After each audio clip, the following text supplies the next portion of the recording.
Sekiranya di dunia harta kita berikan kepada selain Allah, sekiranya air mata kita teteskan kepada selain Allah, apapun yang kita miliki kita berikan kepada selain Allah, hakikatnya summa ila rabbikum marji'ukum fayunabbi'ukum bima kuntum ta'malun. Akan dikembalikan kamu kepada Allah dan akan diperlihatkan apa yang sudah kamu lakukan.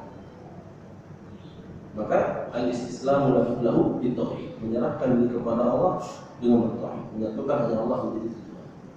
Wal inqiyadu lahu bitta'ah, dan tunduk kepada Allah dengan taat. Tidak boleh ada keraguan sedikit pun dalam ketundukan itu. Sedikit saja keraguan, sedikit aja ada keraguan, berarti ada bibit kemunafikan. Semakin tebal keraguan, semakin teballah kemunafikan. Maka semakin tebal kemunafikan, keislaman, keimanan akan hilang dengan sendirinya.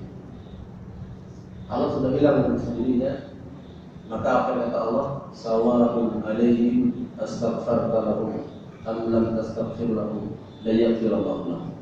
Sama saja kamu beristighfar untuk mereka ataupun kamu tidak beristighfar untuk mereka, Allah tidak akan maafkan mereka. Subhanallah. Maka tunduk kepada Allah tanpa keraguan sedikit.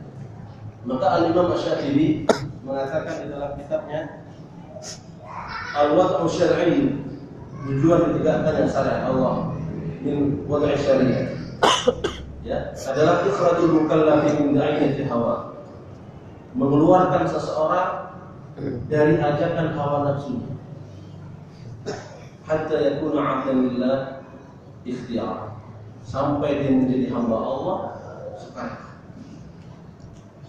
sampai dia menjadi hamba Allah dengan senang, kama yakunu 'abdan lillah ikhtiyar, sebagaimana dia menjadi hamba Allah secara terpaksa. Artinya apa? Tujuan Allah menegakkan syariat, tujuan yang mengucapkan la ilaha illallah adalah sampai dia menjadi hamba Allah dengan suka, beribadahnya tanpa ada keraguan, tanpa ada paksaan, tanpa dia melihat orang lain, tanpa yang dipuji oleh orang lain. Oleh karena siapapun yang beribadah karena ingin dilihat oleh orang lain, maka hakikatnya dia akan mendapatkan apa yang dia inginkan, tapi dia tidak mendapatkan apa yang Allah jadikan. Yang diinginkan akan dapat.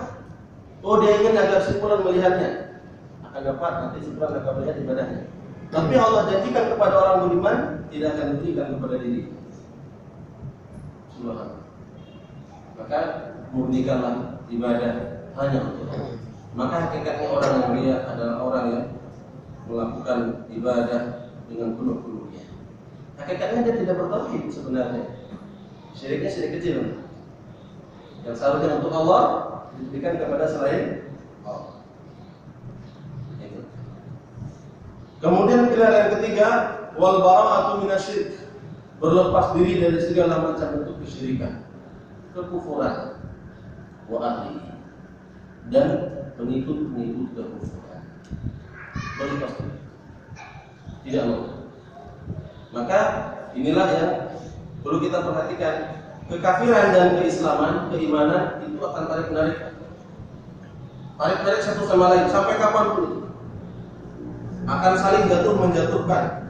Kapan berhasil, kapan berhenti, sampai salah satu bisa ditundukkan oleh yang lain. Ibrahim mengatakan dalam surat Al-Mumtahanah ayat yang keempat, qad kana lakum uswatun hasanatun fi Ibrahim. Sungguh telah nampak jelas, telah ada pada dirimu contoh yang baik dalam pribadi Ibrahim.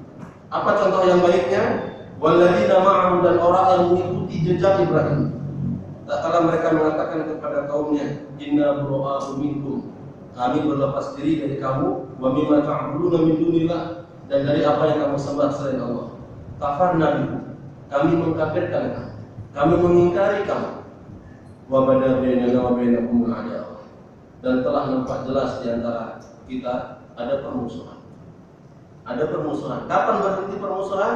Wal baghdha, dan kebencian. Abadan, selama-lamanya. Hatta tu'minu billah, sampai kamu beriman kepada Allah. Ini mukmin. Apa juga seperti itu, Pak?